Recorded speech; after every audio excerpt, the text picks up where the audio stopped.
Surat police zone 6ના તાબા હેઠળ આવતા 7 police સ્ટેશનમાં પકડાયેલા 1 કરોડથી વધુના દારૂના જથ્થાનો હજીરાના મોરા ગામ ખાતે પોલીસ અને પ્રાંત અધિકારીઓની હાજરીમાં નાશ કરાયો હતો।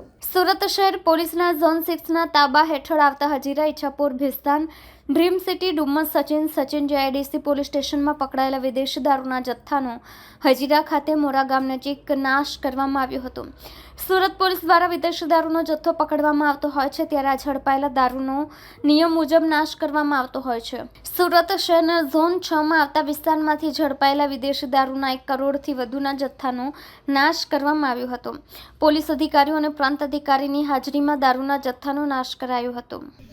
આજ રોજ હજીરા પોલીસ સ્ટેશન ખાતે ઝોન 6ના 7 પોલીસ સ્ટેશનનો વિદેશી દારૂ ટોટલ કિંમત 1 કરોડ 7 લાખ રૂપિયાનો અત્યારે નાશ કરવામાં આવી રહ્યો છે। અત્યારે SDM Olpad Shri Parth sir, city પ્રાંત વિજય ભંડારી સાહેબ, નશાબંધી અધિક્ષક જિગ્નેશ તન્ના સર, તે આ બધાની હાજરીમાં અત્યારે વિદેશી દારૂનો નાશ કરવામાં આવી રહ્યો છે। ટોટલ આમાં 7 પોલીસ સ્ટેશન છે અને ટોટલ 7 પોલીસ સ્ટેશનના 75 કેસ છે અને બોટલોની સંખ્યા ટોટલ 61,755 નંગ છે।